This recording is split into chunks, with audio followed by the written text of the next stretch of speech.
capacitados para el llamamiento. Y el área o la influencia en ese tiempo en Isaías, ¿cómo era la situación? Israel estaba atravesando por un momento crítico. Para ese entonces Israel ya estaba dividida. Israel se dividió en el reino del norte, que era el mismo Israel, el reino del sur, que era Judá, y desde ahí empezó una lucha, una guerra entre hermanos. Israel asediaba constantemente a Judá. Era una misma familia, una misma, por decir alguna misma carne y sangre, pero entonces se desarrolló una discusión. Y aquí voy a hacer, o sea, la parte que habla de que vamos a trabajar del capítulo, pero también esa parte que nos concierne a nosotros. ¿Ha habido, en qué momento ha habido en sus familias, como núcleo de hogar, una división? Yo creo que en todo hogar, en algún momento de sus vidas, ha habido una división por un desacuerdo entre esposos, por un desacuerdo entre padres, un desacuerdo entre hermanos, entre hijos, y se ha presentado esa división y ha hecho posible que surjan malos entendidos y que surjan peleas, incluso peleas que llegan a durar hasta años, y no, aparentemente no hay una solución. O sea que miremos que el contexto de lo que hay en esa época a lo que hay hoy en día, pues no es que sea muy diferente. Así que podríamos decir que ¿cuántos Isaías hay hoy en día en el común? En este caso, Isaías nace en una época en que Judá, aunque está sitiada, aunque está rodeada, aunque su hermano Israel le hace guerra constantemente, de todas maneras, Judá está muy bien económicamente. Judá ha superado unas situaciones de guerras, de batallas, y el pueblo está tranquilo. Estamos hablando de un pueblo que es sabedor de Dios, sabe, digamos, o tiene un conocimiento, conocimiento de Dios. Nada diferente a hoy en día en medio nuestro. Todos los que estamos aquí tenemos un conocimiento de Dios, determinado conocimiento. Y en este momento, Isaías nace en un núcleo prestante, era gente rica, donde nació Isaías. Isaías se codeaba por los corredores de palacio con la gente de poder, pero la gran diferencia es que Isaías no permitió ser contaminado por esa gente de poder. Entonces miraríamos nosotros, ¿de qué poder somos rodeados nosotros? Que pueda contaminar la decisión que nosotros hemos tomado por Dios. ¿Qué poder? El poder de un jefe, el poder de un esposo que no quiere tener un compromiso con Dios o una esposa, el poder de una situación económica. ¿Qué poder? Sin embargo, en el caso de Isaías, él no permitió ser contaminado en esa área. Él sabía de Dios, él amaba a Dios, pero con todo, y que los que estamos aquí reunidos tenemos un saber, un conocer y un amar a Dios, entonces hay algo pendiente, como lo hubo en el caso de Isaías, algo pendiente para que se cumpliera un llamamiento. Entonces, en la época de Isaías, se destaca en el versículo 1 el rey Usías. Este hombre reinó más o menos 52 años. Antes de él le antecedió Amasías. Este rey fue todo lo contrario, fue un problema con Isaías, un contradictor. Este rey Isaías, como profeta, le dice a él: tranquilo, tranquilo, que Dios tiene el asunto en control, Dios se va a encargar de todo. Humanamente diríamos, bueno, este hombre miraba, pero si yo estoy sitiado, si por aquí vienen los israelitas, por aquí vienen estos otros, o sea, totalmente rodeado de Judá, y todos querían tomar control. No, yo creo que yo más bien busco una alianza. Qué peligroso es, mis hermanos, buscar alianzas, sobre todo cuando no son personas que tengan el temor de Dios en sus corazones. Esas alianzas son peligrosas, porque por lo regular siempre nos pasarán la cuenta de cobro. Y eso fue lo que hizo Isaías. Él hizo alianzas indebidas. Y eso a la postre ocasionó la invasión de Judá, la caída de Judá, bueno, una serie de situaciones que atravesó Judá, hasta que este hombre es llevado a la cárcel, después nuevamente sale de la cárcel, lo colocan nuevamente en el trono, y poco tiempo después es asesinado y es reemplazado por el otro que venía ahí detrásito de él, que era el rey Usías.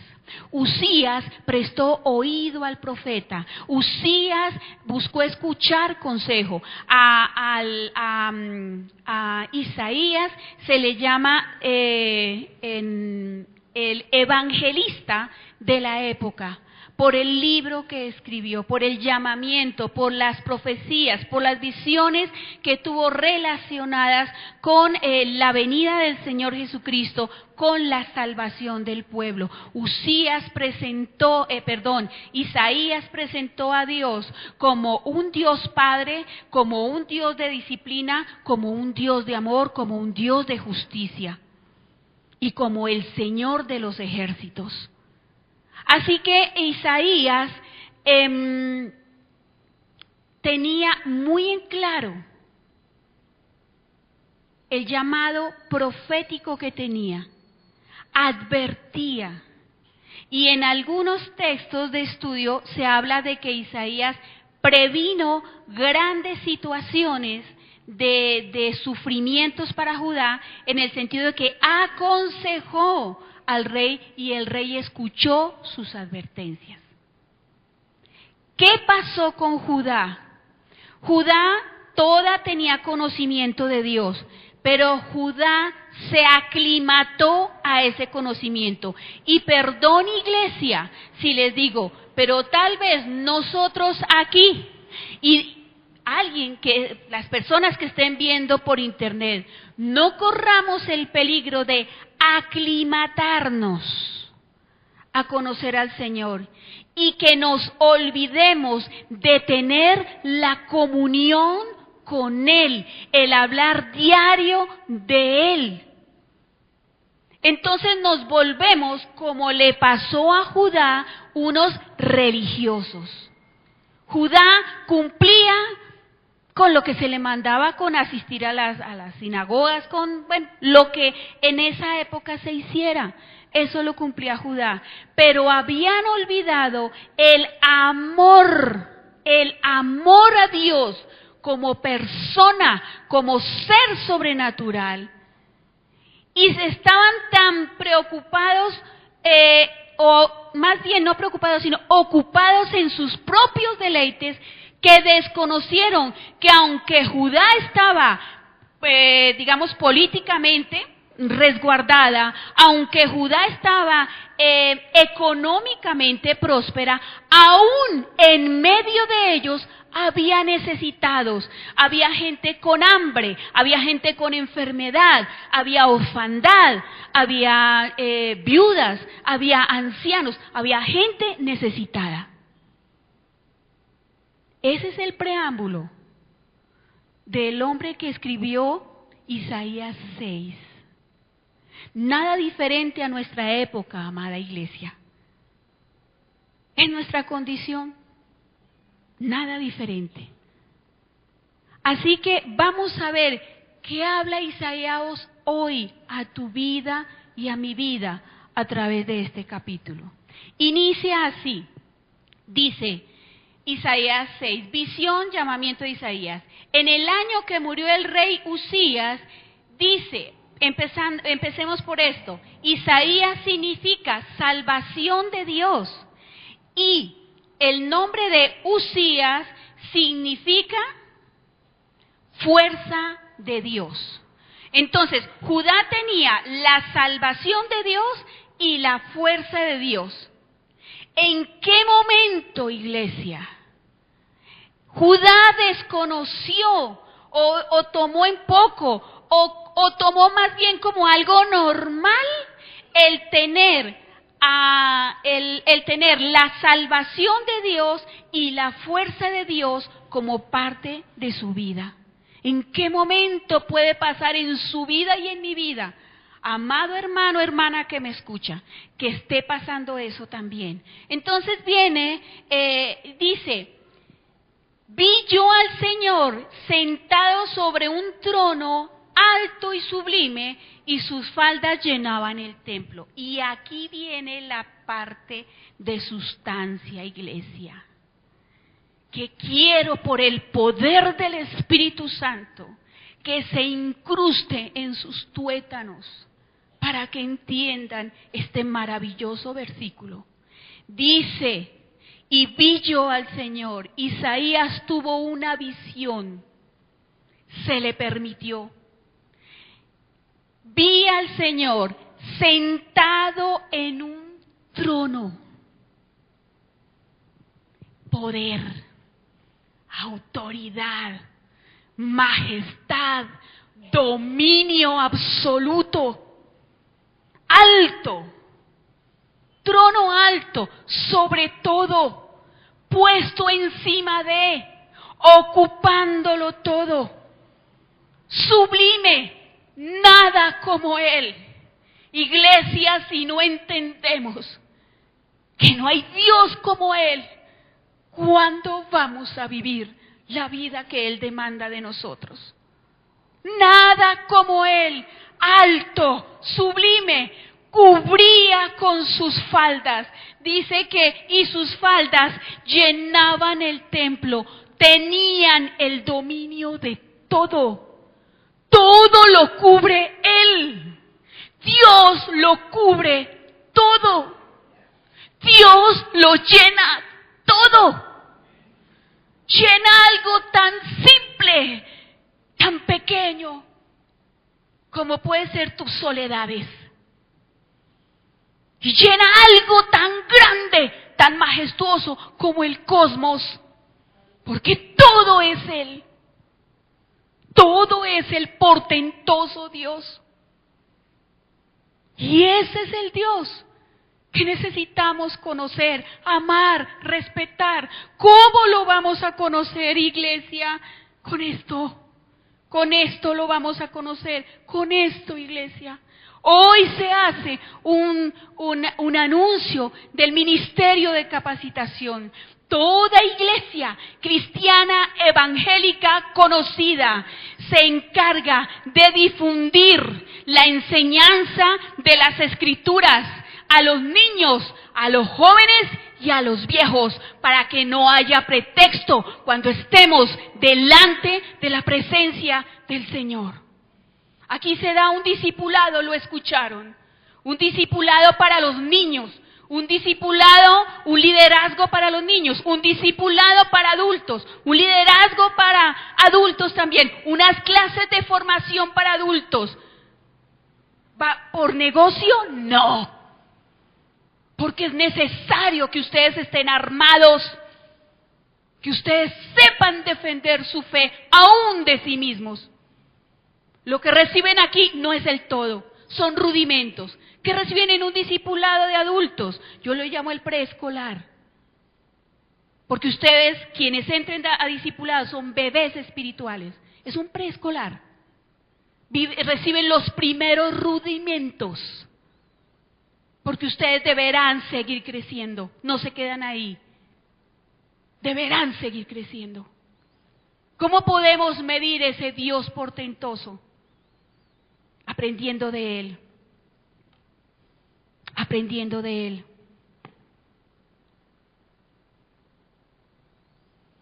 No podemos respetar, iglesia, a quien no conocemos. Y ustedes me dirán, pero hermana, si yo estoy manejando mi carro y se me acerca un agente de tránsito, yo no necesito saber de qué familia pertenece para saber que si me paso en rojo me saca el parte, me quedo ahí, ¿cierto? ¿Saben por qué? Lo están viendo a ese agente de tránsito, están viendo su uniforme, lo que representa, y eso los detiene. Por eso no necesitan conocerlo. Pero a Dios no lo vemos. A Dios no lo vemos porque Él es espíritu. Así que los roles cambian. Y entonces Dios viene a ser, no verlo, pero saberlo. Saber lo que Él es, que Él está. Por eso necesitamos conocerlo. Ahora, conocerlo de una manera ilimitada, imposible, porque nuestra mente está sujeta, se detiene, nuestra mente humana tiene límites de conocimiento. Y hay áreas, aspectos de Dios que su conocimiento no lo podríamos soportar por su grandeza. Pero en lo que el Señor permite, le podemos conocer, y por lo que le lleguemos a conocer, llegaremos a respetarle, a amarle. No se trata de hacer algo porque me voy al infierno y me quemo en los infiernos. ¿Cómo recalco eso yo en el discipulado? Se trata de que yo no hago eso, algo malo, porque es que amo a Dios. Y como lo amo, no quiero ofenderlo. Es muy diferente. Es muy diferente. Entonces, entendiendo en alguna manera la majestad del Señor, viene este versículo 2. Dice que por encima de Él había serafines. Únicamente en el libro de Isaías se habla de serafines. En otras áreas de la Biblia no se nombra. Aquí, primero, quiero hacer una aclaración a mis hermanos. Lo que son ángeles, arcángeles, serafines, querubines, son títulos de ángeles, títulos, no son nombres, son títulos de ángeles, y ese título representa lo que es el ángel. Hablemos de el abogado José Peralta. ¿Qué es el abogado José Peralta? Pues un abogado. Entonces, en este caso, los ángeles, esto no se consideran como nombres propios. Hablaríamos nosotros de el ángel Miguel. ¿Cómo se llama el ángel? Miguel es su nombre. Entonces, desde esta perspectiva, miramos que los serafines eran, son seres supremamente grandes. Estoy buscando el significado, que lo anoté y se me refundió, de serafín.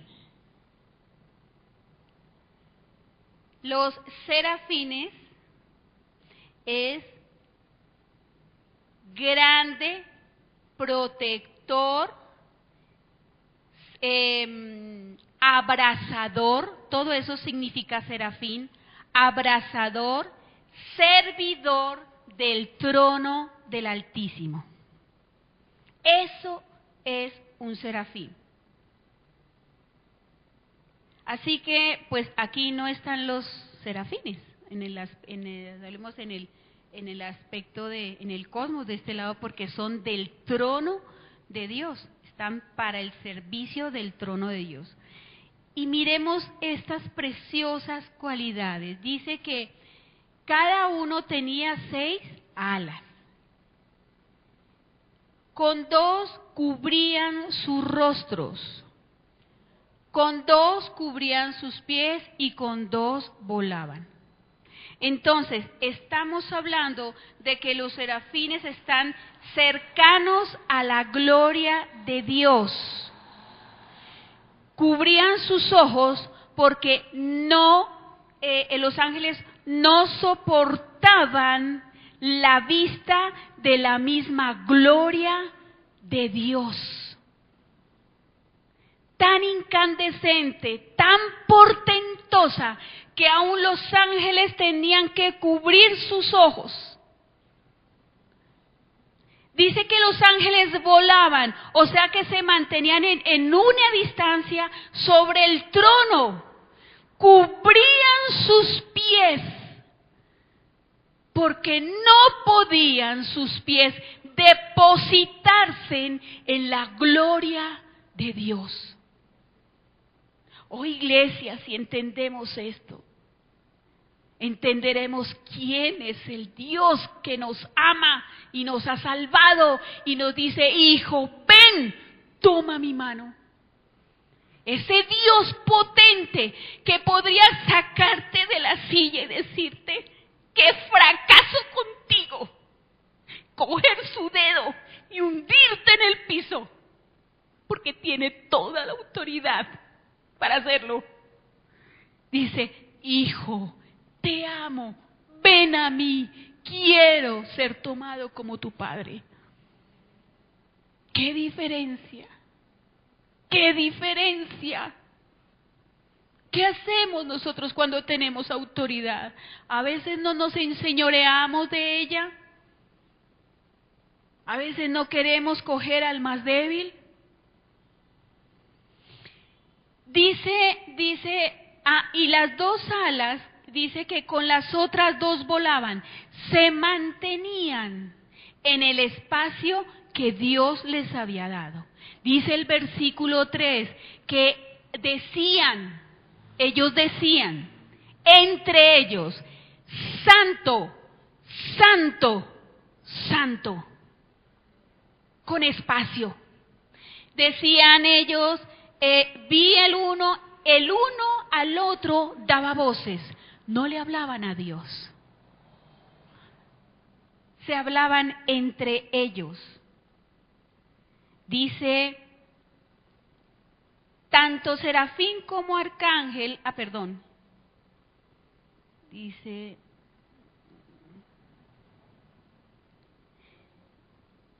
ellos no hablaban al Señor, ellos hablaban entre sí mismos: santo, santo, santo es el Señor. Y aquí hago un alto, mis hermanos, para lo siguiente. Ha venido una corriente equivocada de que los ángeles están a nuestro servicio, es cierto. Los ángeles están a nuestro servicio, y entonces que nosotros, si usted sabe de dónde vino eso, no comente nada. Que nosotros debemos activar los ángeles. No, hermanos. Quienes debemos activarnos somos nosotros mismos en la obediencia a la palabra de Dios. Los ángeles no son muñequitos de cuerda esperando que usted les dé la cuerda y los active para que funcionen a su servicio. Escúcheme esto, porque los ángeles de Dios solo escuchan la voz de Dios. Solo los ángeles caídos escuchan otra voz. Escucharon la voz de Luzbel, por eso cayeron, porque dejaron de oír la voz de Dios. Así que hay áreas que están metafísica y todo esto que me dejan que los ángeles, que llámelos, no, porque lo que usted lo va a venir rodeando son ángeles caídos. Así que guárdese de eso. Y si hay alguna duda, quisiera Colosenses 2:18, quiero leerlo para ustedes. Colosenses 2:18 dice: nadie os prive de vuestro premio, afectando humildad y culto a los ángeles, entremetiéndose el que hace ese culto en lo que no ha visto, vanamente hinchado por su propia mente carnal. No necesita explicación el versículo. Más claro, imposible. Los ángeles están para obedecer a Dios. Entonces, ¿qué hacemos nosotros? Señor, envía de tus ángeles, por favor, a mi alrededor. Y es el Señor el que da la orden. Amén. Entonces, ya tomada esa parte, miramos nosotros, dice que y el uno al otro daban voces diciendo, Santo, Santo, Señor de los ejércitos, toda la tierra está llena de su gloria. Así que la función principal de los ángeles es adorar al Señor. Ellos no están para adorarnos a nosotros, es al Señor, al Dios Todopoderoso. Y habla que, y los quiciales de las puertas se estremecieron con la voz que clamaba, y la casa se llenó de humo. Los quiciales, quiciales es unas partes salientes que les colocan a las puertas, que hacen que las puertas puedan girar. Entonces, miraríamos ahí en la visión que tuvo Isaías, puertas que están disponibles para la entrada y para la salida. El versículo 5, entonces dije, miren lo que sucede aquí. Hay un grito de angustia de Isaías. Isaías tenía un conocimiento de Dios, pero sabía que estaba contaminado y por sus propias palabras y por el entorno en el que vivía. Dice, ¡ay de mí! Ese es un grito de angustia. Entonces, ¿en qué momento usted sentiría eso? Yo imaginaba ese grito, ¡ay de mí! Que uno no sabe cómo dónde meterse, que uno se ve enfrentado a algo y aquí, ¿qué me queda? ¡Ay de mí! ¡Ay de mí! Dice, que soy muerto, porque siendo hombre inmundo de labios y habitando en medio de pueblo que tiene labios inmundos, han visto mis ojos al Rey, Señor de los ejércitos. ¡Ay de mí! Porque teniendo labios inmundos. Isaías en esa visión vislumbró la gloria de Dios. Y eso fue, esa gloria, eso fue lo que iluminó o prendió o mostró su propia condición. Un hombre, un profeta de Dios, un hombre que amaba a Dios, pero que tenía pendientes en su boca, en sus palabras, labios inmundos. ¿Saben por qué, iglesia? Porque de la abundancia de tu corazón habla tu boca. Lo que hay en tu corazón sale por tu boca.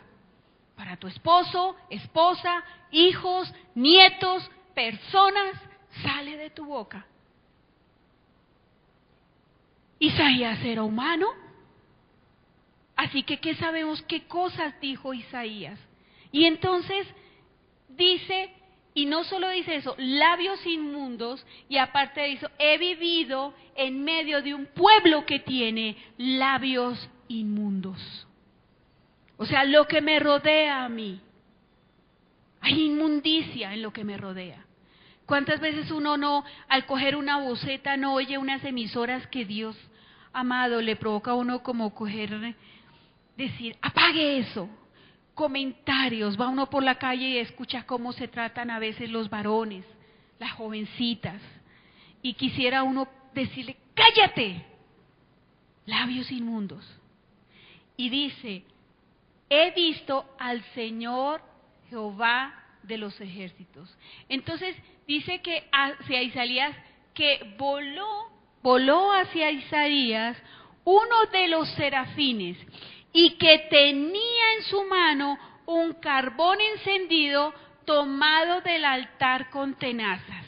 Ni siquiera el ángel lo toma con la mano, lo trae con tenazas y lo coloca en la boca de Isaías, dice, en los labios, dice que tocando con él sobre mi boca dijo, he aquí que esto tocó tus labios y es quitada tu culpa y limpio tu pecado. Viene el serafín y coloca ese carbón encendido para limpiar. Cuando el Señor llega a nuestras vidas, hay una limpieza en nuestra vida, en nuestro corazón, que tiene que ser manifiesta por las palabras que hablamos. Tiene que ser manifiesta, se tiene que ver. Entonces se acerca el serafín y quema los labios de Isaías. Dice, las palabras más tremendas, más esplendorosas después del versículo 1 de Isaías, en donde le muestra a usted y a mí su grandeza, su poder, su totalidad, en lo que nosotros podemos entender. Y este versículo 7 dice, tocó tus labios y es, miren esto tan glorioso, es quitada tu culpa, quitada tu culpa, quitada tu culpa y limpio, limpio, limpio tu pecado, limpio tu pecado, quitada tu culpa. Varón, mujer, en esta mañana, ¿cuál es tu culpa? ¿Cuál es tu culpa? Tomemos un breve tiempo para pensar. Cierra tus ojitos, por favor. Un momento, cierra tus ojitos. Piensa, ¿cuál es tu culpa en este momento? ¡Ay de mí! ¡Ay de mí!, dice Isaías. ¿Qué tal si tú le dices eso ahí en tu corazón al Señor? Señor, ¡ay de mí! ¿Cómo te he fallado? ¿Por qué me cuesta seguirte? ¡Ay de mí, Señor! Porque no puedo desconocer tu existencia, tu totalidad en mi vida, en este mundo, en el cosmos, en lo todo, tu totalidad. Y a pesar de tu totalidad, Señor, tienes misericordia de mí. Me has limpiado de mi culpa. Piense ahí, hermano, ¿qué culpa le debe limpiar hoy el Señor a usted? Recapacite. El Señor nos hablaba el miércoles, recapacita en tus caminos. Nos hizo mirar nuestras manos para reflexionar qué hacemos con nuestras manos que no es grato a Él. ¡Ay de mí! Dice, limpia, limpia, limpia, limpia, limpia tu pecado y quita tu culpa. Entrégale tu culpa al Señor en este momento. Señor, no más. No quiero cargar esto más, Señor. Límpiame, límpiame, por favor. Limpia mi mente, limpia mi corazón. Limpia, Señor, mi ser. Renuévame, por favor, renuévame. Límpiame, Señor. Límpiame. Oh Padre precioso, bendito Dios, en este momento, toca con tu Espíritu Santo estas vidas, toca, redarguye de juicio y de pecado, Señor, libera, oh Dios amado, en este instante, Espíritu Santo de Dios, ministra sobre sus mentes, sobre sus corazones, sobre sus emociones. Tráeles a memoria aún ese asunto que creían de pronto olvidado y que de tanto en tanto viene a amargar su vida y a molestarles. Sean libres, Dios amado, sean libres por el poder de tu Espíritu Santo. A su memoria venga, no para vergüenza, no para oprobio, no para señalamiento, sino para libertad en el nombre del Señor Jesucristo. En el nombre del Señor Jesucristo. En el nombre del Señor Jesucristo. Oh Espíritu de Dios. Oh Señor. Tú te paseas en este lugar, Señor. Tú tocas las vidas en este lugar. Yo sé que estás aquí, mi Señor. Sé que estás aquí, Señor. Sé que tenemos tu visitación en medio nuestro, Padre. Gracias, Señor. Gracias, Dios, por tu paz. Gracias, Señor. Oh, aleluya, Señor mío. Aleluya, Señor. Abrimos nuestros ojitos y miramos el versículo 8. Dice: después oí la voz del Señor. Cuando tu vida ha sido tratada por Dios, ha sido inspeccionada, ha sido limpia, cuando has tenido un conocimiento limitado, pero conocimiento permitido por el Señor de quién es Él, sucede algo tremendo, y es que escuchas con mayor afinidad su voz. Lo sabes, y con decir que escuchar la voz de Dios no es que Dios te hable al oído, hija, no sé qué, no, es que el Espíritu Santo de Dios habla a tu espíritu, baja a tu corazón y eso te hace percibir lo que es la voluntad de Dios. Por eso no es necesario estar uno acudiendo a que me profeticen, a que me hablen, a ver si me gano la lotería o no, si compro el carro azul o rojo, no, porque eso no está en el contexto de Dios. Si tú eres claro de que eres hijo de Dios, si tú eres claro de la necesidad de estudiar la palabra, si tú eres claro de afianzarte en un lugar donde se predique la palabra de Dios, si tú eres claro en participar de las viandas que se tienen en ese lugar, como son sistemas de aprendizaje bíblico, para adoctrinarte, para fortalecer tu vida espiritual, no necesitarás escuchar otras voces, no necesitarás voz de profeta, porque cuando se da la voz de un profeta simplemente es certificando algo que el Señor a ti ya te ha hablado. Y dice acá: después oí la voz del Señor que decía: ¿a quién enviaré y quién irá por nosotros? Entonces este es el momento de oro en que ustedes digan: iré yo, heme aquí, envíame a mí. Iré yo, heme aquí, envíame a mí. ¿A qué será enviado? A darle a conocer a Él. A eso es que somos enviados, a dar a conocer a nuestro Dios y Salvador. Hoy hago un llamado en este momento. Si hay personas que nos visiten en esta mañana, es un llamado, no al Dios que con toda la autoridad podría decirte: tú eres un vil pecador, coger con el dedo y dejarte ahí en el piso. Porque Él tiene toda la autoridad, porque Él es el Todopoderoso.